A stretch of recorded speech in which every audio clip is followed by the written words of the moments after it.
Academia Glosa presenta Curso de Griego del Nuevo Testamento. Griego 2, Unidad 4. Los paradigmas del verbo.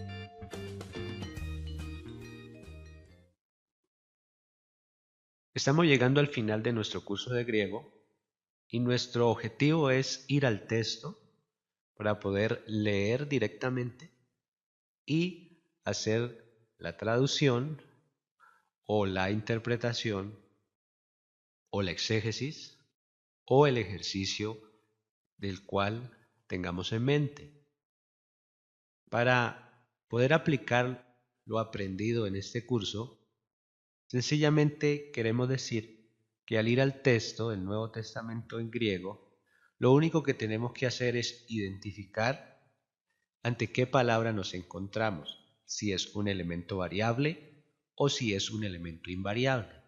Al identificar un elemento invariable, pues es muy sencillo ir al diccionario y ahí vamos a encontrar su significado.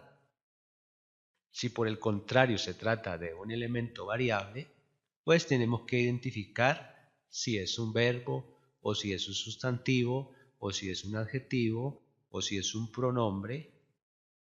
Esto lo hacemos sencillamente a través de la morfología. Si hablamos de un sustantivo o de un adjetivo, debemos tener en cuenta que estas palabras se forman a través de dos morfemas.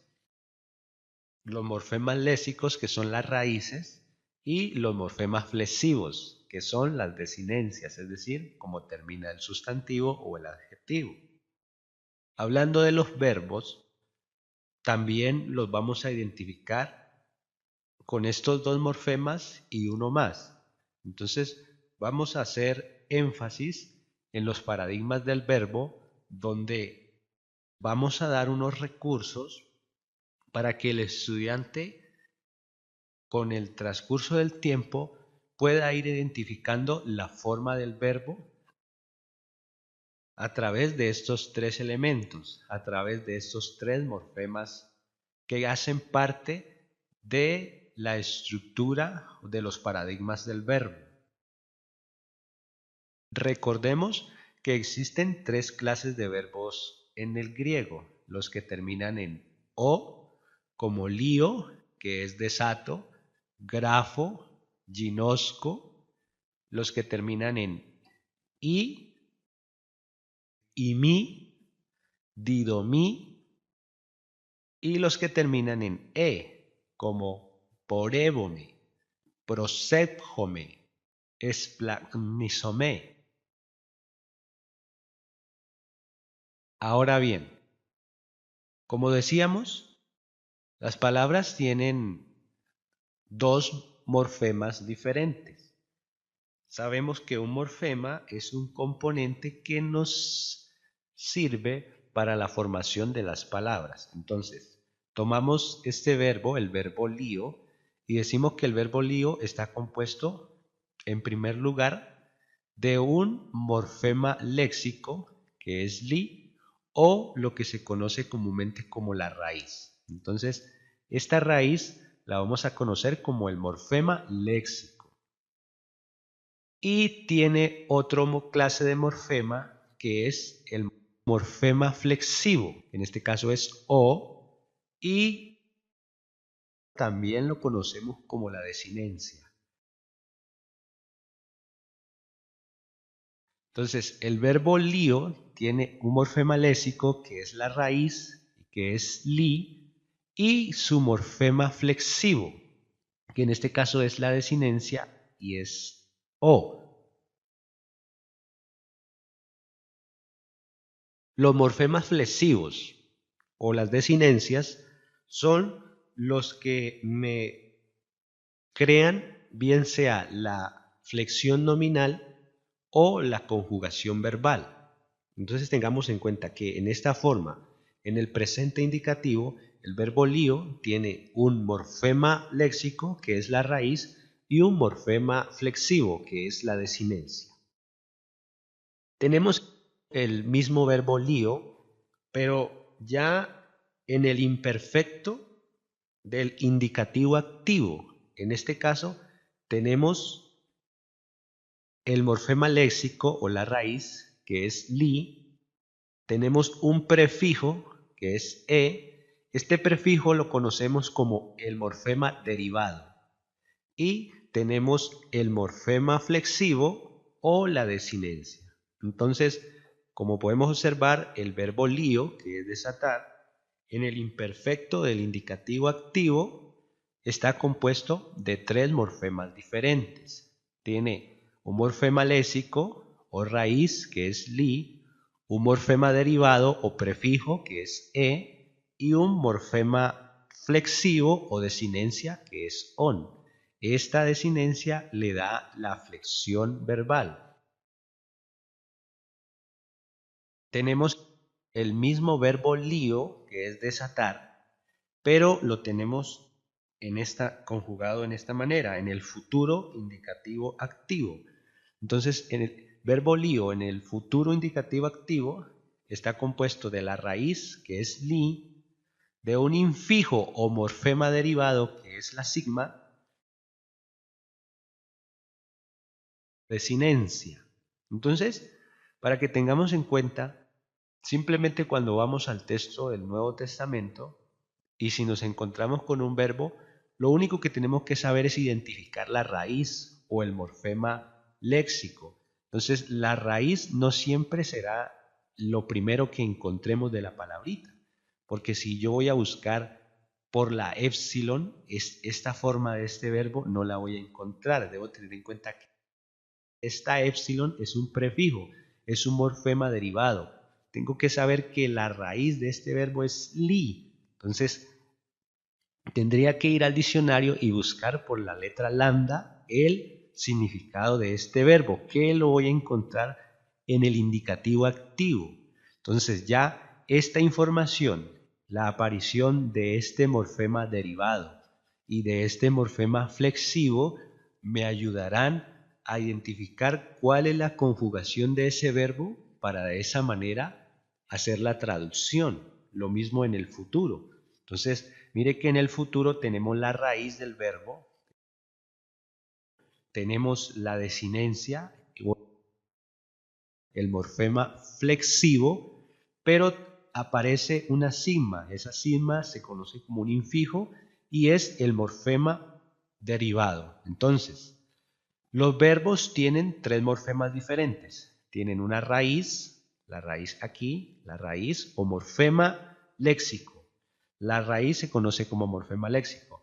Tienen un prefijo o morfema derivado, un infijo o morfema derivado y tienen una desinencia o morfema flexivo. Las desinencias o los morfemas flexivos son los que dan flexión nominal y conjugación verbal.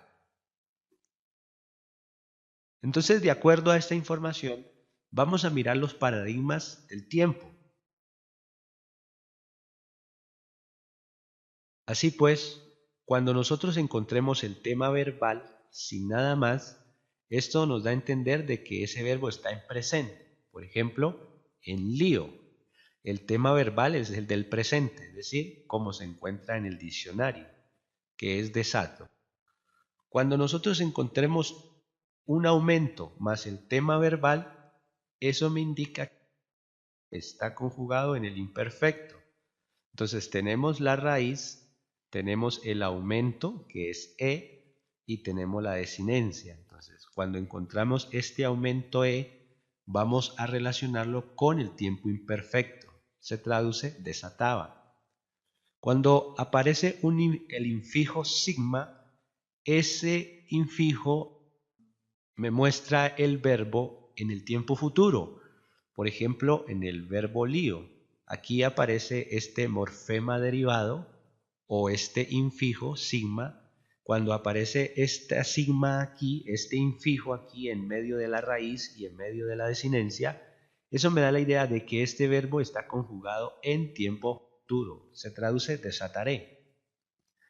En algunos verbos se incluye el infijo psi también hace parte del futuro, por ejemplo en blepsete. Aquí esta aparición de este infijo, de este morfema derivado psi, me da la idea de que este verbo blepo, que es ver o veo, está conjugado en tiempo futuro, se traduce ustedes verán. Cuando aparece el infijo sa más el prefijo e, el verbo está conjugado en el aoristo. Por ejemplo, elísamen.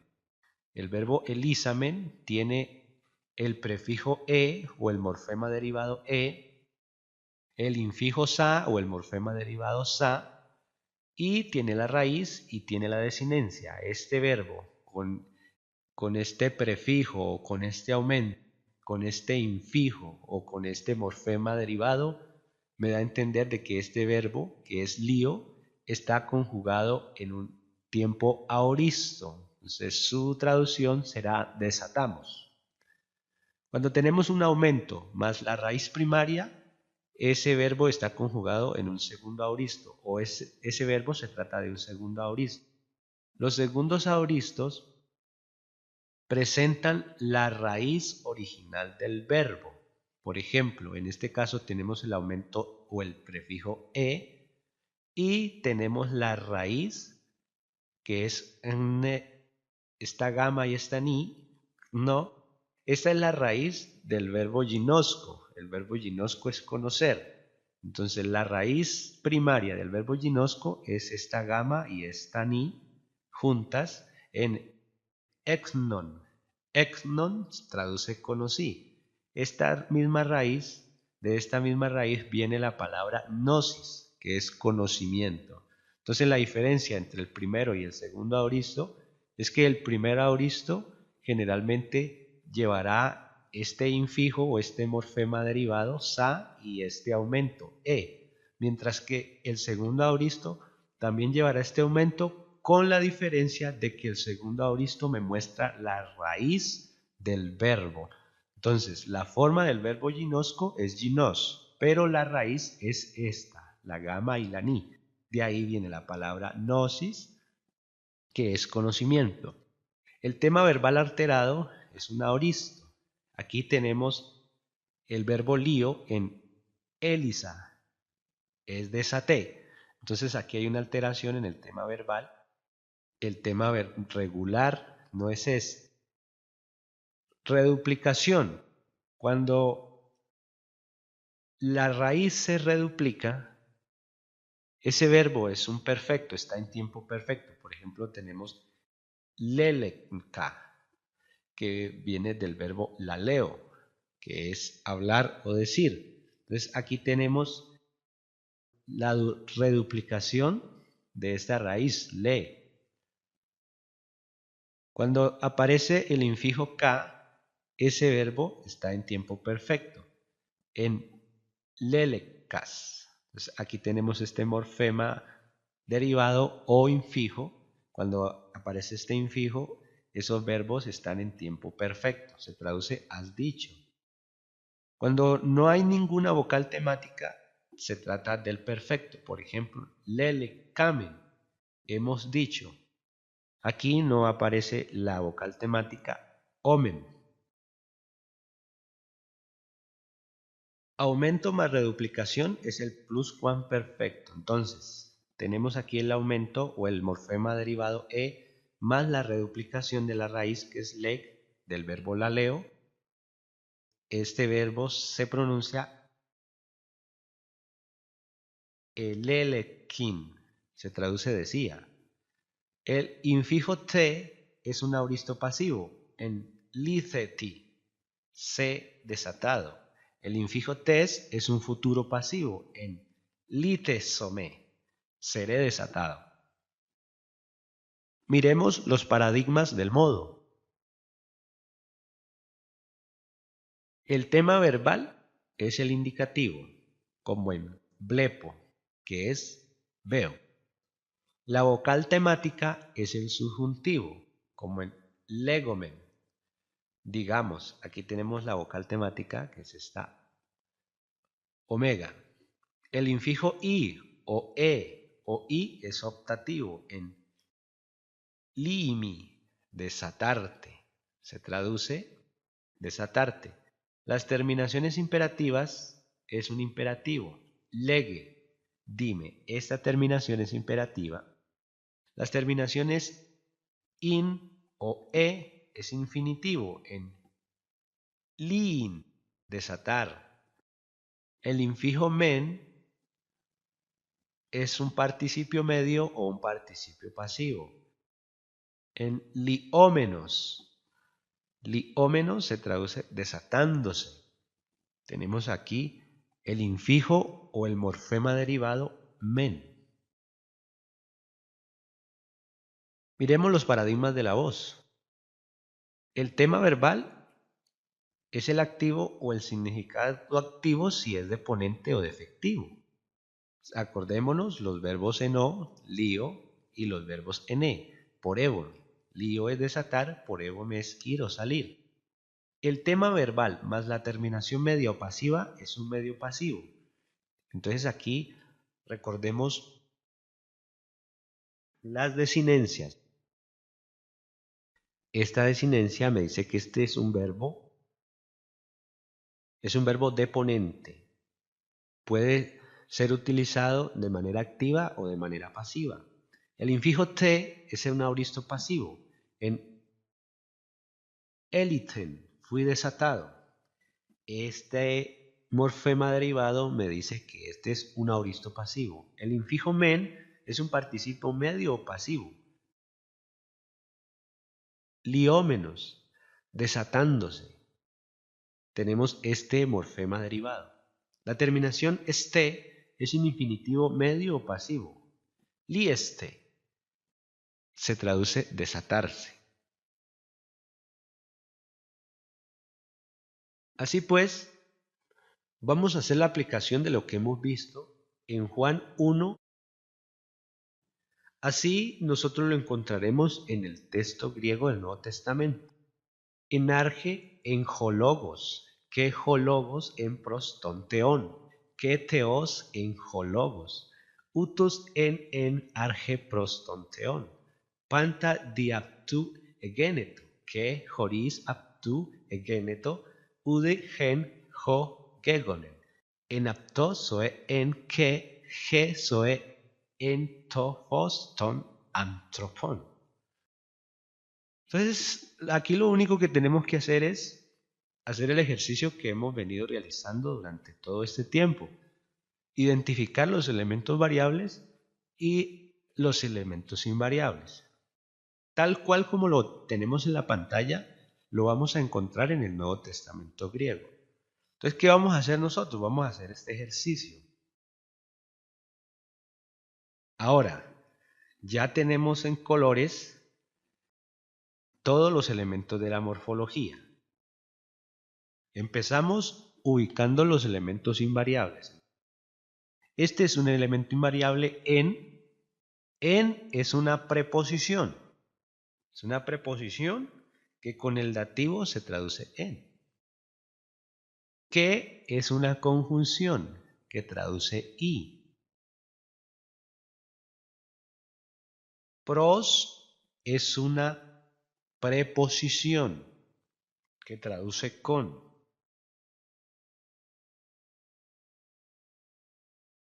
Tenemos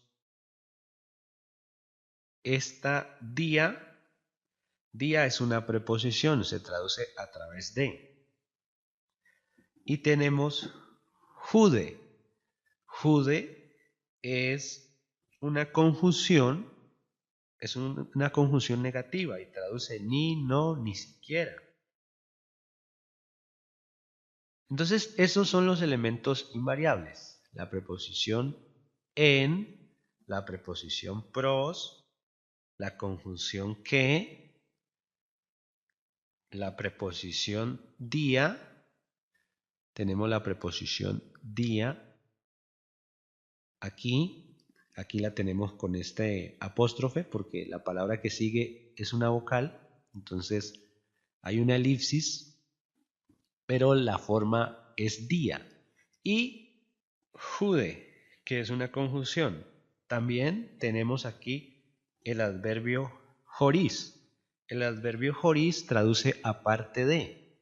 Entonces, mire que tenemos los elementos invariables. Ahora vamos a ubicarnos en los elementos variables. Podemos empezar identificando los sustantivos. Entonces, aquí tenemos un sustantivo, arjé, es un sustantivo que es un dativo, que es un singular femenino y traduce principio. Aquí tenemos otro sustantivo que es logos, es un sustantivo masculino nominativo, singular. Entonces lo tenemos con su respectivo artículo, ho logos. Ho logos traduce la palabra, aunque originalmente en el griego es un sustantivo masculino, nosotros al traducirlo al español pues le cambiamos el artículo y lo traducimos como la palabra, porque no podemos traducir este artículo masculino ho como el palabra, no, ahí tenemos que utilizar la sintaxis y cambiarle el género. Tenemos este artículo que es theon. Este artículo, como ustedes pueden ver, este sustantivo theon, que es Dios, es un acusativo, pues tiene el artículo para el acusativo, es un sustantivo acusativo singular masculino. Tenemos el mismo sustantivo theos, pero aquí ya está en caso nominativo. Entonces tenemos theos en primer lugar en acusativo y theos en nominativo y logos nuevamente en nominativo. Entonces tenemos el sustantivo arjé, que es dativo y es principio, hologos, el verbo o la palabra, hologos, el verbo o la palabra, ton teón, se traduce Dios, y otra vez Dios en nominativo y hologos. Entonces traducimos, en principio, tenemos aquí, en principio la palabra y la palabra en principio la palabra con Dios y Dios la palabra. Estamos ubicando primero los sustantivos. En el versículo 2 tenemos nuevamente el sustantivo dativo arjé, que es principio, y el sustantivo acusativo teón, que viene de teos y es Dios. En el versículo 3 no tenemos ningún sustantivo. Y en el versículo 4 tenemos el sustantivo zoe. Zoe es vida, es un sustantivo nominativo singular femenino y traduce vida. Y tenemos el sustantivo fos. Fos es un sustantivo nominativo singular femenino y traduce luz. Y tenemos antropon. Antropon, su forma léxica es antropos. Antropos es hombre, está declinado en su forma acusativa por este artículo que, como usted ve, concuerda con la desinencia. El artículo acusativo y la desinencia acusativa. Lo mismo acá. Este es un sustantivo nominativo, pero es femenino. Entonces lleva el artículo femenino y la desinencia femenina. Lo mismo aquí. Artículo sustantivo singular masculino y desinencia para el nominativo singular masculino. Lo mismo aquí. El artículo singular masculino para el acusativo y la desinencia para el acusativo singular masculino. Entonces, como usted puede ver, es muy sencillo hacer la traducción, es identificar qué tipo de palabra es, si es un sustantivo, cómo está declinado. Entonces, ahora sí, sigamos buscando los elementos variables, vamos a los verbos. Entonces tenemos en primer lugar este verbo, que es la forma del imperfecto en el indicativo activo en la tercera persona singular del verbo imi. El verbo imi es el verbo ser o estar. Entonces, como es un imperfecto, se traduce era o estaba. Los paradigmas del verbo imi los encontrará en el archivo de Excel.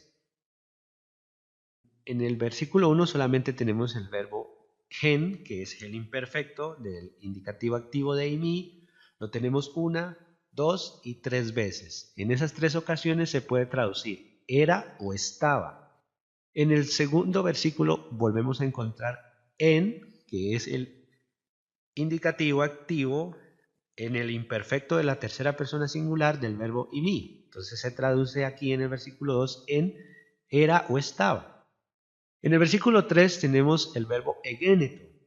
El verbo egéneto es un aoristo segundo, el indicativo medio de la tercera persona singular del verbo ginomé. El verbo ginomé es hacer que sea. Entonces su traducción será fue hecho o se hizo. Tenemos nuevamente el segundo aoristo, egéneto, que es el segundo aoristo, el indicativo medio en la tercera persona singular del verbo ginomé, hacer que sea. Entonces se traduce se hizo. Y nuevamente tenemos el mismo verbo, ginomé, que es hacer que sea, pero en otra forma. Lo tenemos como gegomen. Gegomen es un perfecto activo indicativo en la tercera persona singular, ginomé. Se traduce ha sido hecho.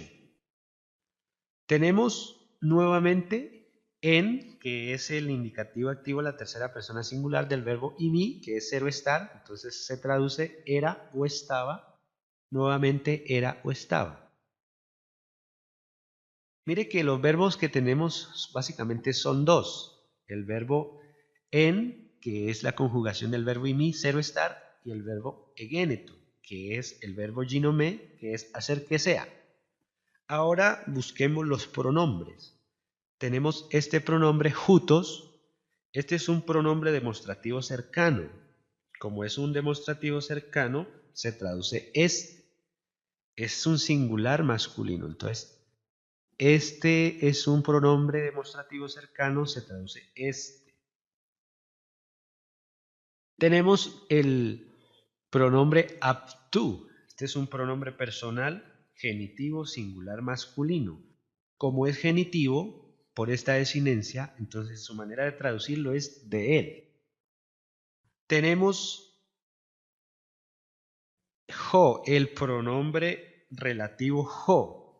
Este pronombre relativo jo es un nominativo singular neutro y se traduce cual. Y tenemos este pronombre apto, es un pronombre personal dativo singular masculino, se traduce él. Por último, miremos los adjetivos. Tenemos este adjetivo, panta, es un adjetivo nominativo plural neutro. Se traduce todos o todas las cosas. Tenemos este otro adjetivo, gen. El adjetivo gen también es un adjetivo nominativo singular neutro y se traduce uno o una cosa. Ya tenemos el significado de los elementos variables y de los elementos invariables. Entonces, con toda esa información, vamos a hacer la traducción. Ya dijimos que en es una preposición, traduce en. Arge es principio, entonces traducimos en principio. Gen es un aoristo segundo del verbo imi, ser o estar, entonces traducimos en principio era el verbo o la palabra y el verbo o la palabra era con Dios y Dios era el verbo. Entonces aquí en esta parte B del versículo utilizamos la sintaxis. Dirá literalmente, en un principio era el verbo y el verbo era con Dios y Dios era el verbo. Pero de acuerdo a la sintaxis, este sustantivo teos es el predicado nominal de esta oración. Entonces, la manera correcta de traducirlo es en el principio o en un principio era el verbo y el verbo era con Dios y el verbo era Dios. Versículo 2. Este mismo verbo era en principio con Dios. Todo por medio de él se hizo y sin él no se hizo nada de todo lo que ha sido hecho. En él, es decir, en el verbo, estaba la vida y la vida era la luz de los hombres.